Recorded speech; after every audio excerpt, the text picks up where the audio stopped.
Beliau dilahirkan di Kikunu, distrik Ganep, negara bagian timur Hansuru Dagestan, pada hari Rabu 3 Zulkoidah 1292 Hijriah bertepatan dengan tanggal 1 Desember tahun 1875 Masehi. Syekh Muhammad Al-Madani adalah paman sekaligus mertuanya. Beliau memberinya kekuatan dari 6 aliran tarekat jauh sebelum beliau wafat, dan mewariskan semua muridnya kepadanya ketika beliau masih hidup. Dalam segala hal, Syekh Muhammad Al-Madani sering menerima pendapat dari Syekh Syarafuddin. Beliau lahir di masa yang sangat sulit, ketika praktik agama dilarang dan hal-hal yang berbau spiritual telah hilang. Namun demikian ibunya berkata, ketika aku melahirkannya, ia mengucapkan kalimat la ilaha illallah, dan setiap aku merawatnya ia selalu mengucapkan Allah, Allah. Karena keajaibannya itu, beliau sangat terkenal di masa bayinya. Banyak ibu-ibu di distriknya yang sengaja datang untuk melihat beliau mengucapkan Allah, Allah ketika sedang dirawat, jari telunjuk kanannya selalu membentang menunjukkan posisi syahadat. Sejak masa kanak-kanak, beliau bisa mendengar zikir yang dilakukan oleh pepohonan, bebatuan, binatang, burung, dan pegunungan. Beliau dibesarkan dengan sangat baik oleh orang tuanya dan diawasi oleh pamannya. Doa beliau selalu dikabulkan. Beliau juga selalu berada dalam kondisi halwat. Beliau mulai mendatangi asosiasi yang diadakan oleh Sayyidina Abu Ahmad As-Suguri ketika masih berusia 6 atau 7 tahun. Beliau sangat pandai dan dengan segera dapat memahami ajaran sufi yang diajarkan oleh Abu Ahmad As-Suguri dari hadirat ilahi itu. Pada usia 7 tahun beliau berkata kepada ibunya, "Berikanlah aku anak lembu yang akan dilahirkan itu." Ibunya berkata, "Jika dia betina, aku akan memeliharanya tetapi bila jantan aku akan memberikannya kepadamu." Beliau berkata lagi, "Jangan menyusahkan dirimu wahai ibuku, karena lembu itu akan melahirkan bayi jantan." Ibunya berkata, "Bagaimana kamu mengetahuinya?" Beliau berkata, "Aku dapat melihat apa yang ada dalam rahimnya." 1 jam kemudian, lembu itu melahirkan seekor lembu jantan. Beliau membawa anak lembu itu dan menjualnya. Lalu beliau membawakan sepasang domba jantan dan betina kepada Syekh Abu Ahmad As-Suguri sebagai hadiah. Dalam perjalanannya menuju rumah syekhnya, kedua domba itu melarikan diri darinya. Beliau melanjutkan perjalanannya ke rumah Syekh, lalu duduk di sampingnya. Hatinya merasa sedih karena kehilangan kedua domba itu. Syekh bertanya kepadanya, "Ada apa?" Beliau menjawab, "Aku mempunyai 2 ekor domba yang akan kuhadiahkan untukmu, tetapi mereka kabur." Beberapa waktu kemudian seorang pengembala datang dan berkata, "Aku menemukan 2 ekor domba ini di antara hewan gembalaanku." Itu adalah 2 ekor domba yang melarikan diri darinya. Beliau adalah seorang yang ilmunya sempurna di hadapan Allah Subhanahu wa Ta'ala. Beliau adalah kunci bagi pengetahuan ilahi yang paling sulit diperoleh. Beliau adalah seorang ulama sejati yang dihiasi cahaya dari atribut ilahi. Beliau didukung dengan iman yang sejati. Beliau adalah pejuang di jalan Allah Subhanahu wa Ta'ala yang Maha Tinggi. Beliau adalah suara ilahi pada masanya. Beliau adalah syekh dari para syekh dalam pengetahuan keislaman. Beliau adalah pemegang otoritas terhadap segala persoalan yang khusus, rumit, dan paling sulit di segala bidang pengetahuan. Beliau adalah samudra ilmu pengetahuan, bagaikan topan bagi spiritualitas, air terjun bagi wahyu, gunung berapi bagi cinta ilahi, pusaran air bagi daya tarik, dan pelangi bagi atribut ilahi. Beliau dibanjiri dengan pengetahuan bagaikan sungai Nil yang dilanda banjir. Beliau adalah pembawa rahasia dari Sultan Az-Zikir, yang sebelumnya tidak seorang pun bisa membawanya. Beliau adalah guru yang menguasai hikmah sejak awal abad 20 dan yang memulihkannya. Beliau adalah seorang yang jenius dalam ilmu mengenai hukum Islam, seorang mujtahid pembaharu di bidang jurisprudensi, dan seorang narator hadis. Sabda Rasulullah Shallallahu Alaihi Wasallam. Ratusan ulama selalu menghadiri ceramahnya. Beliau adalah seorang mufti di masanya. Beliau juga adalah salah seorang kaligrafer yang baik dalam menulis ayat Al-Quran. Beliau adalah penasihat bagi Sultan Abdul Hamid. Beliau memegang jabatan Syai'ul Islam, pemegang otoritas keagamaan yang tertinggi di Kekaisaran Ottoman. Beliau sangat dihormati bahkan oleh pemerintah rezim baru Turki di masa Ataturk. Hanya Syekh Syarafuddin dan deputinya, Syekh Abdullah, yang diizinkan untuk memakai turbannya di seluruh Republik Turki yang sekuler pimpinan Ataturk, yang lainnya dipenjara karena memakai tutup kepala Rasulullah Shallallahu Alaihi Wasallam itu. Praktik Islam dalam bentuk luarnya sama sekali dilarang. Syekh Syarafuddin sering mengalami keadaan dengan penglihatan spiritual, di mana beliau akan memperoleh manifestasi dari kemegahan ilahi, Tajalli el-Jalal, dan pada saat itu, tidak ada orang yang sanggup melihat matanya. Jika seseorang memandangnya, tubuhnya akan terasa lemah dan tertarik dengan kuat kepadanya. Oleh sebab itu, ketika beliau sedang mengalami keadaan seperti itu, beliau selalu menutupi matanya dengan cadar, burka. Beliau mempunyai warna kulit yang terang, matanya biru, dan janggutnya hitam. Di masa tuanya, janggutnya sangat putih, seperti kapas. Beliau dilahirkan dengan mata dan hati yang terbuka. Beliau adalah seorang ulama dengan wajah yang bersinar bak berlian dan hati yang transparan bagaikan kristal. Sufisme merupakan rumah, sarang, dan hati baginya. Islam adalah tubuh, iman, dan keyakinannya. Realitas, hakikat, adalah jejak, jalan, dan tujuannya. Hadirat ilahi adalah gua, dan tempat pengasingannya. Spiritualitas adalah kendaraannya. Beliau adalah lidah bagi seluruh masyarakat di Dagestan. Ketika beliau muda, beliau sering berjalan-jalan bersama teman-temannya untuk mengumpulkan kayu. Beliau tidak memotong kayu dari pohon sebagaimana yang dilakukan teman-temannya, tetapi hanya mengumpulkan kayu-kayu kering di tanah. Hal ini membuat ayahnya resah. Ayahnya kemudian pergi menemui Syekh Abu Ahmad As-Suguri dan mengeluh bahwa anaknya hanya mengumpulkan kayu-kayu kering yang tidak berguna. Syekh Abu Ahmad As-Suguri Q.S. berkata kepadanya, "Mengapa kamu tidak bertanya langsung kepadanya mengapa ia melakukan hal itu?" Syarafuddin muda menjawab, "Bagaimana mungkin aku memotong pohon yang masih hijau ketika ia sedang berzikir, mengucapkan la ilaha illallah, aku lebih suka mengumpulkan dahan-dahan mati, dan tidak membakar cabang-cabang pohon yang sedang berzikir." Beliau meninggalkan Dagestan akibat serangan yang terus dilakukan oleh militer Rusia ke kampung-kampung di distriknya. Beliau pindah bersama keluarganya dan keluarga kakaknya ke Turki. Mereka berjalan mengarungi beberapa daerah selama 5 bulan dan melewati musim dingin. Mereka berjalan di malam hari dan bersembunyi di siang hari. Pertama mereka pergi ke Bursa, lalu mereka pergi ke Yalova di perairan Marmara, kira-kira 150 km dari Istanbul. Di sana beliau bersama keluarga dan kerabatnya tinggal di desa Rasyadia, di mana pamannya telah lebih dulu tinggal di sana beberapa tahun sebelumnya dan membawa tarekat Naqsybandi dari Dagestan ke Turki. Di Dagestan beliau dilatih oleh Syekh Abu Ahmad As-Suguri, yang memberinya tarekat Naqsybandi ketika beliau masih sangat muda. Di Rasyadia, Turki, beliau selanjutnya dilatih oleh Sayyidina Muhammad Al-Madani, pamannya yang kelak menjadi mertuanya. Beliau membantunya membangun madrasah dan masjid pertama serta hanikah bagi kampung tersebut. Paman beliau menyambut semua imigran yang melarikan diri dari tirani imperialis Rusia yang kejam. Selain itu banyak pula pelajar yang mendatangi sekolah pamannya itu dari berbagai daerah di Turki. Dengan cepat mereka membangun rumah-rumah baru di Rasyadia dan daerah sekitarnya antara Bursa dan Yelova. Selain tarekat Naqsybandia, paman beliau menghubungkannya dengan 5 tarekat lain yang dibawanya, yaitu Qadiri, Rifai, Syazili, Chisti dan Halwati. Beliau menjadi guru besar bagi ke-6 aliran tarekat ini pada usia 27 tahun. Beliau sangat dihormati di Rasyadia, terutama setelah beliau menikahi putri Syekh Muhammad Al-Madani. Beliau dikenal sebagai orang yang memiliki kekuatan ajaib di antara para pengikutnya, dan cerita mengenai kelebihannya itu segera tersebar ke seluruh penjuru Turki. Selain itu, beliau sangat menguasai pengetahuan di luar agama sehingga para ulama besar datang untuk mendengar ceramahnya. Beliau telah melaksanakan beberapa halwat di Dagestan, yang paling lama berlangsung selama 3 tahun. Di pegunungan Rasyadia beliau berholwat selama 6 bulan atas perintah Syekh Abu Muhammad Al-Madani. Beliau selalu berada dalam keadaan menyendiri ketika sedang berada di keramaian.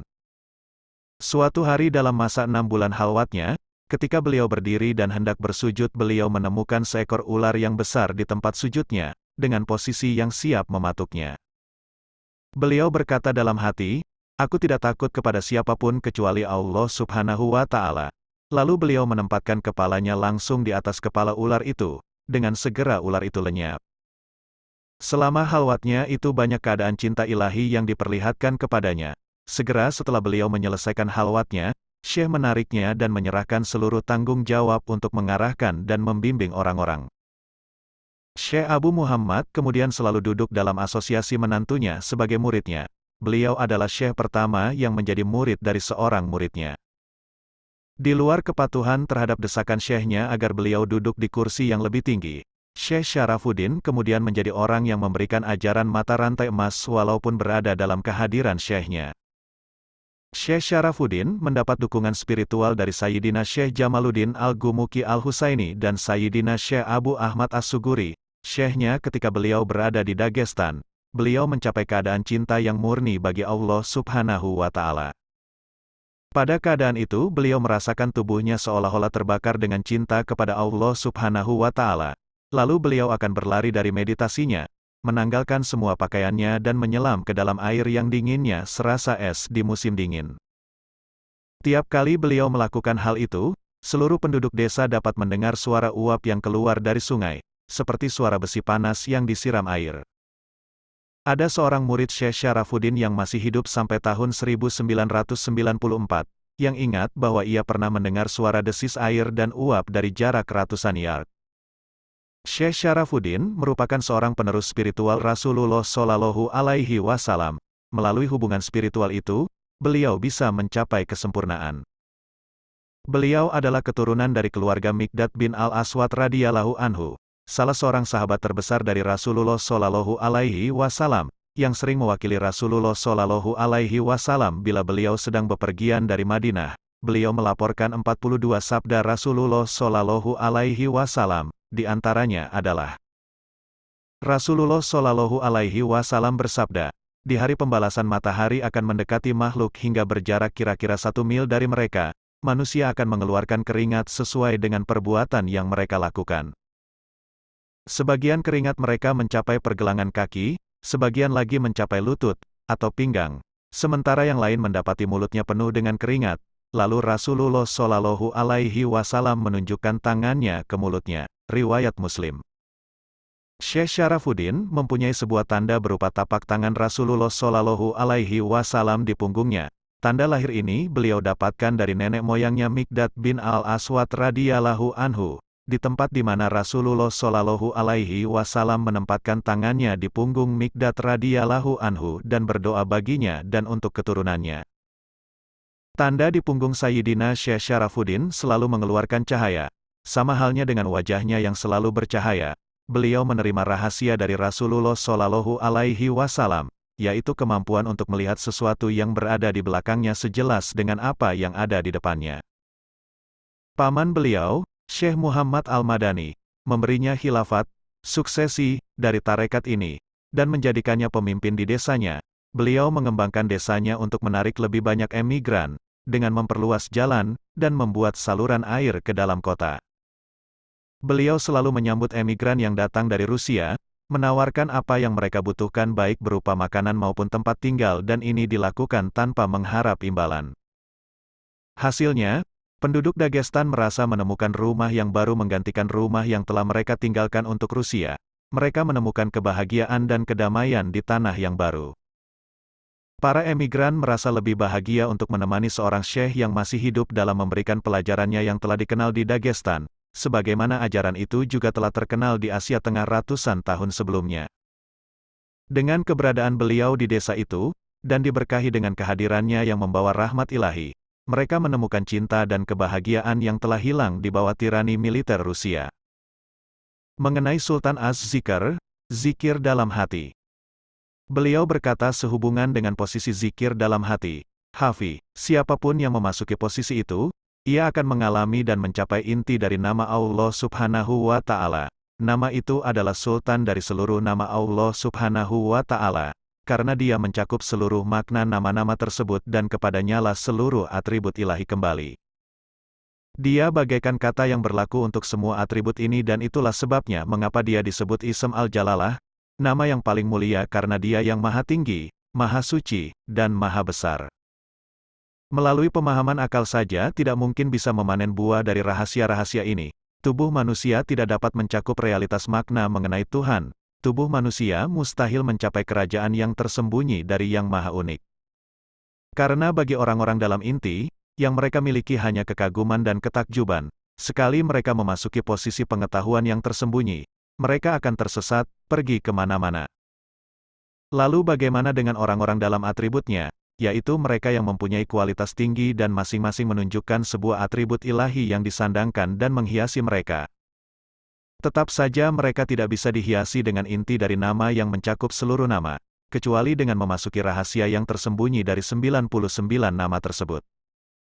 Pada saat itu mereka baru diizinkan untuk meraih posisi tanpa hijab terhadap cahaya dari nama yang mencakup seluruh nama dan atribut, nama Allah Subhanahu wa Ta'ala. Jika para pencari terus melakukan zikir dengan nama yang maha suci Allah Subhanahu wa Ta'ala, ia akan mulai berjalan di tempat zikir itu, yang jumlahnya ada 7. Setiap pencari yang terus melakukan zikir Allah Subhanahu wa Ta'ala dalam hati, dari 5.000 sampai 48.000 kali sehari, akan mencapai tingkat kesempurnaan sehingga ia akan menjadi sempurna dalam zikir itu. Pada saat itu ia akan menemukan bahwa hatinya terus mengucapkan nama Allah, Allah, tanpa perlu menggerakkan lidah. Ia akan membangun kekuatan internal dengan membakar kotoran di dalamnya karena api zikir melalap semua pengotor. Tidak ada yang tersisa kecuali permata yang bersinar dengan kekuatan spiritual.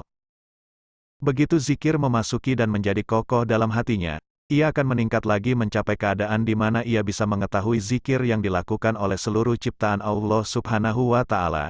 Ia akan mendengar seluruh makhluk mengucapkan kalimat zikir dengan cara yang telah ditetapkan oleh Allah Subhanahu wa Ta'ala kepadanya. Ia mendengar setiap makhluk berzikir dengan nada masing-masing dan irama yang berbeda satu sama lain. Pendengarannya terhadap yang satu tidak mempengaruhi pendengarannya terhadap yang lain. Ia mampu mendengar semua secara simultan dan ia bisa membedakan masing-masing jenis zikir. Ketika para pencari melewati tingkat itu, ia akan mengalami peningkatan lebih jauh dalam zikirnya. Ia akan melihat bahwa setiap orang yang diciptakan oleh Allah Subhanahu wa Ta'ala melakukan zikir yang sama dengan dirinya. Pada saat itu ia akan menyadari bahwa ia telah mencapai kesatuan yang unik dan sempurna. Semua melakukan zikir yang sama dan menggunakan kata-kata yang sama. Segala macam perbedaan akan terhapus dari pandangannya, dan ia akan melihat semua orang yang bersamanya mempunyai tingkatan yang sama dengan zikir yang sama pula. Ini adalah tingkat penyatuan setiap orang dalam satu kesatuan. Di sini ia akan menarik semua bentuk syirik yang tersembunyi sampai ke akar-akarnya dan semua makhluk akan tampak sebagai satu kesatuan. Ini adalah langkah pertama dari 7 langkah dalam perjalanannya. Dari tingkat kesatuan ia akan menuju ke tingkat inti dari kesatuan, di mana setiap orang yang ada menjadi tidak ada, dan hanya kesatuan Allah Subhanahu wa Ta'ala saja yang tampak. Kemudian ia akan menuju tingkat primordial dari kesederhanaan yang sempurna, di mana ia bisa tampil dalam wujud apa saja.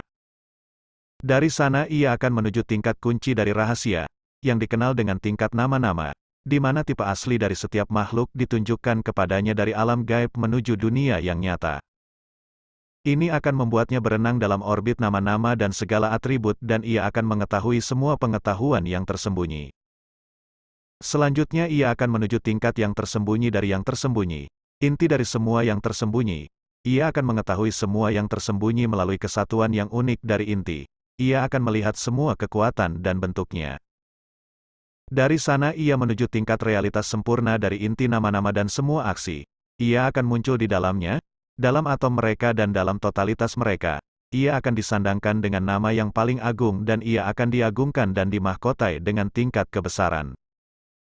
Kemudian ia akan menuju ke tingkat turunnya Allah Subhanahu wa Ta'ala, Munazala, dari tingkatannya yang agung ke tingkat surga dunia.